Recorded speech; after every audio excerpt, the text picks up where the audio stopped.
Reflection on the campaign. It was it was a good run for us. No? Maybe if 3 had gotten in earlier, maybe we would not be in a twice to beat situation.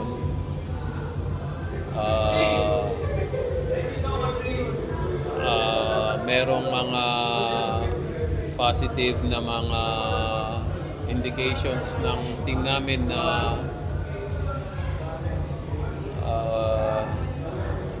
we should be contending in the All Filipino. I see a lot of potential in our young locals. Kanina, I think we had 8 or 9 guys in double figures. We were in very adverse situations, but we came back twice. No? Yung first half, nalamang kami 11 points, na-tie namin. Yung second half, nalamang kami ng 22 points, nakabalik kami to 5. To me, those are good signs, especially with the young team. So, mataas ang mataas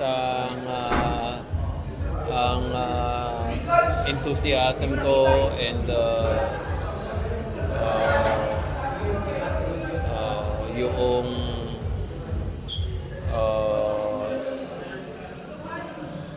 anticipation ko na gagaling pa tong team na to, mag-i-improve kami. And I have a good feeling we can contend in the All Filipino. Coach, just have to ask lang, anything about James? Kasi nakausap namin kanina sa interview. Wala pa naman, no? Kasi yung level nung usapan kay James, nasa management yun. Hindi naman sa akin natatapos yun.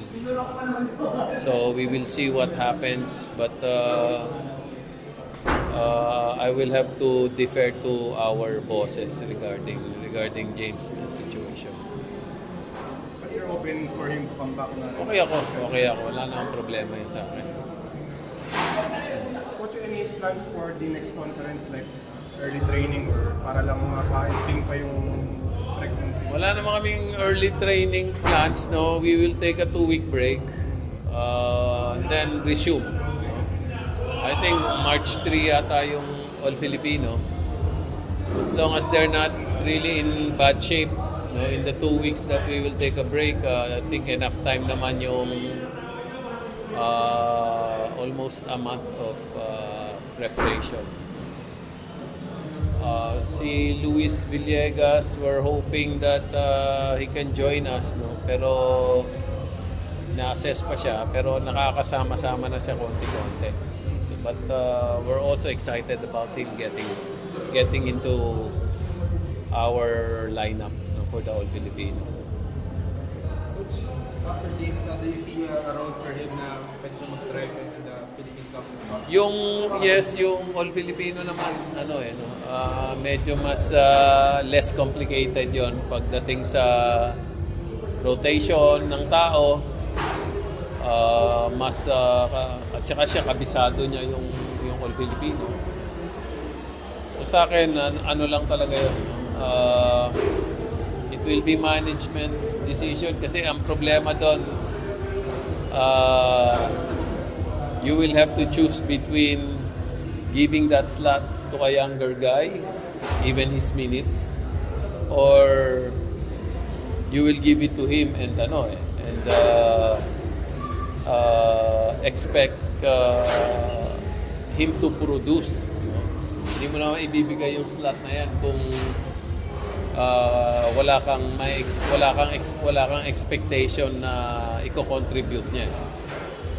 So it's also something na we have to evaluate. Yung bang i-contribute niya, mas higit ba yun kaysa doon sa ibibigay mong opportunities para sa mga bata na mag-improve. It's always been there's a tug of war there, kung saan side ka magdi-decide. Coach, yung sinasabi mong content, would Could you elaborate? Tingin mo ba, ano yan, quarterfinals, top 4, semifinals? Naka-quarterfinals na kami ngayon eh. So siguro para may improvement. Punteryahin mo naman yung semifinals para may para may pagbabago, tsaka you cannot just be satisfied with quarterfinals. Sa tingin ko, yung materials namin baka pang quarterfinals na. Tingnan natin. Coach, when you build this team through the draft and free agency, nakita mo bang yung team na to na ganito kabilis yung magiging development na quarterfinals agad, tapos muntik pang 6 straight wins to end eliminations. So, yung development, do you think? Mabilis yung actually, no. Kanina nakita natin si Keith is a rookie, no. But kung hindi siya nagkaroon ng initial problems, yun nga yung nagkasakit siya na hindi namin alam kung ano nangyari sa kanya. He could have made earlier contributions to sa ibang na ilaro na namin. Si Adrian Nocum, late na rin dumating sa amin. Pero makikita mo ngayon na mukhang pang pro rin yung laro niya. Ang laki ng in-improve ni Andre. Ni Andre Karakot, laki ng in-improve. Santi, laki rin ng in-improve. Yung mga wings namin, sina Mamu, sina Ray, I think they all improve. So it's only a matter of gaining more experience. Kaya maganda tong experience na to sa amin, no, na nararamdaman nila how it is to play at the next level of the playoffs. I think yung pinaka maganda sa amin, importante sa amin, yung nakita nila, naramdaman nila kung paano labanan yung San Miguel, paano labanan yung elite teams. That will go a long way in building the character of the team, of a young team.